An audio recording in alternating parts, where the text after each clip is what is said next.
Welcome to my Zeus CL first hands-on look. Thank you to the long-term subscribers for sticking around. Please consider subscribing if you haven't already. The Zeus CL was long awaited, and it's part of a tandem release that's in the PTU that's currently in Wave 2 for 3.2.4.2 of the Zeus ES and the Zeus CL. The Zeus CL is the cargo carrying variant, which sacrifices some of the crew quarters and amenities for additional cargo space and focus on cargo. I wanted to note that it still has weaponry. You can fire up to 4 missiles at this in like a rack that kind of fires one after another, and that has a pair of energy-based weapons as well. And it has flares and chaff just like you'd expect. So it's not completely impossible for it to defend itself, but it is not the most combat effective ship. It is considered a multi-crew vessel. However, as many have noted in the discussions we've had on this ship, there are many who will use this ship as a solo player. And the CL, aside from the fact the tractor beam is on a gunner seat to the left of the pilot seat, and I regretfully do not have footage of the tractor beam. You'll see in a bit how buggy the doors are. Uh, it is what it is. Additionally, this was an abandoned Zeus CL. There was piles of these things, about 4 of them, that were just sitting around. People were chucking them around with their tugboats, kind of chucking them around with their tractor beams. And I basically borrowed one of them, and I brought it back and left the doors open. But it is what it is. So let's kind of talk about what this ship is and is not. The Zeus CL is a cargo carrier by its design. However, it does still have 3 beds and it can accommodate 3 crew properly. It has hygiene, it has a crew mess, so to speak, with a small seating area for 2 people, and you'll see that in a minute when we go through the inside interior. And it's actually quite maneuverable for its capacity of its cargo. So, it was kind of a surprise to me was that it was not going to be like a Freelancer Max situation, where in some patch cycles, basically the Freelancer Max is extremely limited based on its maneuverability. And honestly, this thing was a pleasure to fly. And a pleasure to fly at 128 SCU. Now, this can change based on the PTU patch cycle, but I do want to note that. Note there's 2 different weapons racks. Now, these are a little buggy right now, but you'll note that it can carry the heavy weapons as well as multiple 2-hand weapons, too. And that's very welcome. There is one of these racks at the front inside the cockpit where the 3 seats are, as well as a second one inside the cargo area. Remember, you don't just have to carry weapons in these, you can also carry utility gear like a 2-hand tractor filling like MagFlex and things like that. So you can throw around something that is designed for that. There are 3 suit lockers. Yes, I got the message from those who wrote in my previous video on the Zeuses. There are 3 suit lockers on the CL. And much like the ES, it enjoys those suit lockers right next to an airlock. I do want to note the airlock is inside the crew quarters side / over by the suit lockers, which the suit lockers are properly put there because you may need to EVA out with a suit on. However, they are not anywhere near the cargo, so you would have to like throw the cargo up this hallway, up a set of stairs as well, which wouldn't be ideal. This is just a quick run through the crew mess where it has the 2 seats and it has a nice little window. Now, it's nighttime where I'm shooting in New Babbage, so you can still see the trees vaguely, but it is much nicer when it is bright out or you're facing the sun and such. It is a nice kind of continuity to kind of carry the exterior back into the ship, and I think it's a lesson they learned from the MSR, where the crew recreational / eating and everything else like that was in an area that did not have any windows, despite being towards the exterior of the vessel. In the crew quarters, there's 3 beds, there's 3 lockers, and there's a full-on hygiene. I'm going to go back to that in the fine-tune section, but I wanted to go to the main attraction here, which is 128 SCO cargo right next to a tool rack, which is what I'll call that. It says it's a weapons rack, but it can carry utility gear or weapons. So that to me is like an example of like you wouldn't want to field a whole bunch of weapons and just hand them to somebody trying to get on your ship.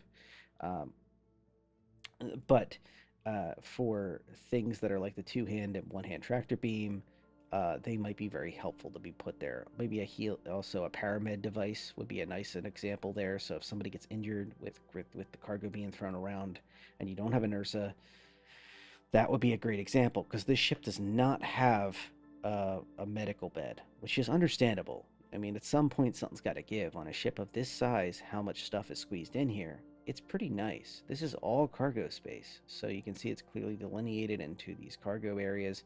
I want to note that vehicles have to fit through that hydraulic ramp at the back, so don't look at the size of the width here. Look at the size and the width at the cargo bay. And that's not me saying that's what needs to happen. It's literally the width of the hydraulics blocks the ramp. So if you have something too wide, like say a Nova or a Storm tank, it's not going to fit up that ramp. And unfortunately, that means that you're going to limit what you can fit in here, even though the width is bigger inside the interior. Once you pop this door open, it ends up, you'll note that there's these large metal brackets that block it, as well as the door itself. And I'm emphasizing this, the doors are extremely buggy on this. It is a early PTU build of 3.24.2, which is now in Wave 2. But be sure to check it out. It's a lot of good fun.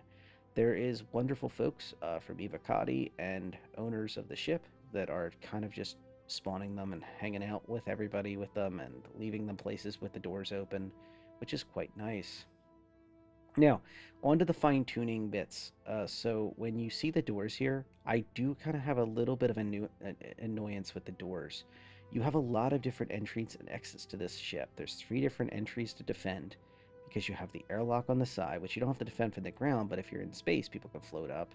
Then you have this ladder, which is nice when you're on the ground, but might not be very useful for EVAing, but it's just one more place you have to contend with, worrying about maybe somebody's coming in from, and then the ramp in the back. The ramp in the back is by far the most practical, because you can kind of fend people off. However, I think this is once again CIG hearing feedback on ships like the MSR, where they realized that people were saying, look, you can't just have one exit and entrance to a ship. And CIG wanting to have a standardized airlock across ships that are going to be running around on their own. Like, this is the airlock when it's open. It actually opens the side of the ship, and it changes the profile of the ship. You'll note that giant armored door goes off to the left, and that's where the suit lockers are, just across from there. Once again, good placement of the suit lockers, good placement of the airlock, as long as you're not trying to use it to haul some 16 or 32 SCU cargo up that little hallway. This is the way the ladder looks from the exterior, so if you're going to climb in, it's pretty simple to get to. It is bugged out right now, but that's how it is. And like I said, I don't have the tractor beam footage. I apologize for that, but I have everything else. There is a tractor beam that can be manipulated to come out of an opening on the back of the ship, and then it can look inside the cargo area and also bring things from out in and in from out. So just keep that in the back of your mind, that there is a nice tractor beam in a seat that you operate from the front. I could not find a way to operate it from the cargo bay, which is a shame. There's not a second station in the cargo bay. I think this ship would shine as a 2-crew ship, especially if you could have one in the back when you're going to make deliveries, and then when you're not making a delivery, they're sitting in the co-pilot seat hanging out with you. That kind of vibe. But I think a lot of people are going to be using this solo, and I don't blame them. It's not a bad ship at all for either kind of classification.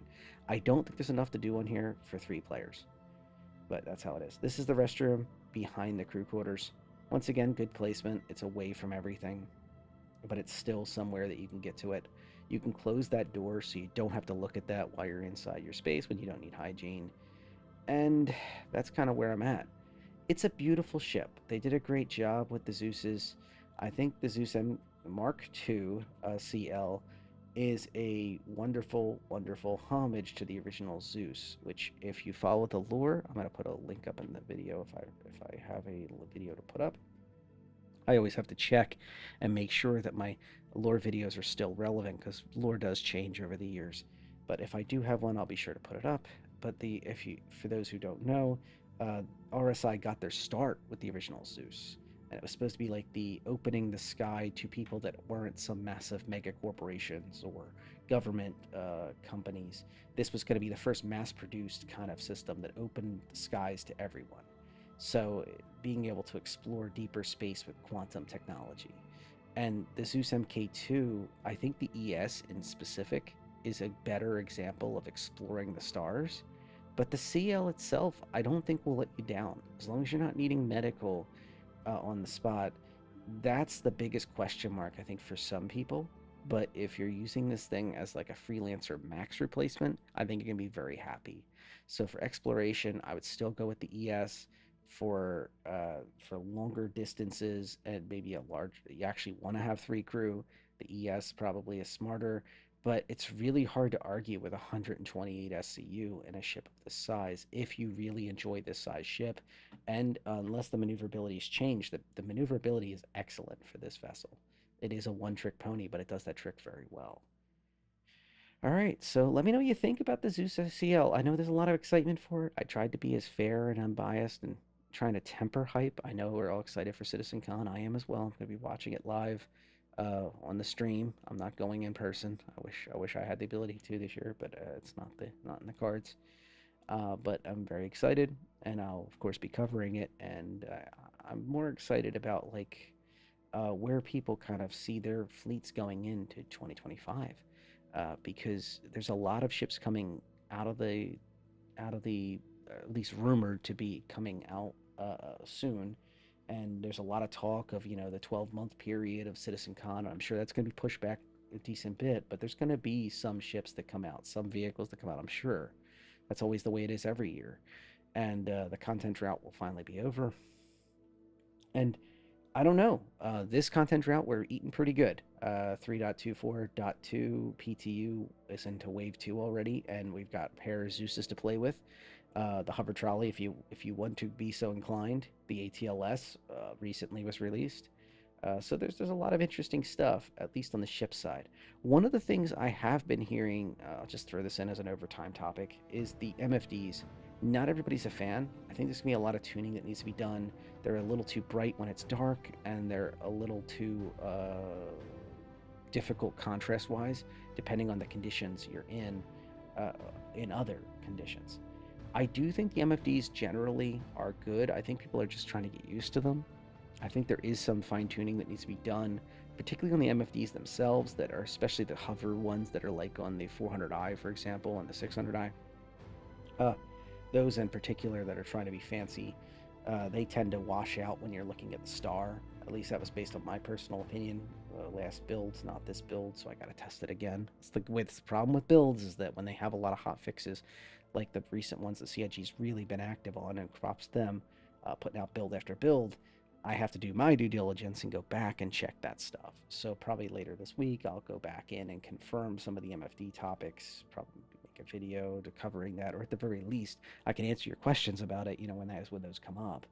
And what you're, once again, have at least a good discussion about it, because I'm excited about a lot of the movement. One of the folks that I hang out with in Star Citizen actually tonight had their first flight in their favorite ship, and it was the first time that the ship has been changed in years, the Gladiator. And they were very interested in the new MFDs, and it was really cool to see their take on the new ship of the old ship, like new avionics shoved into an older style ship. And it was interesting to see their perspective on it. So there is some heartwarming stories coming out of the PTU, at least from my personal experience, and I hope you're having them as well. And if you ever need people to fly with, don't hesitate to reach out. I'm available on Discord, Reddit, down below if you're okay with talking in public. You can always reach out, and gladly supply you, or at least find you someone who can help you out with what you're looking for. Don't log into a PTU and find yourself unable to test only because you don't have availability to a ship or vehicle, or you get stuck in a buggy situation. There's always people available.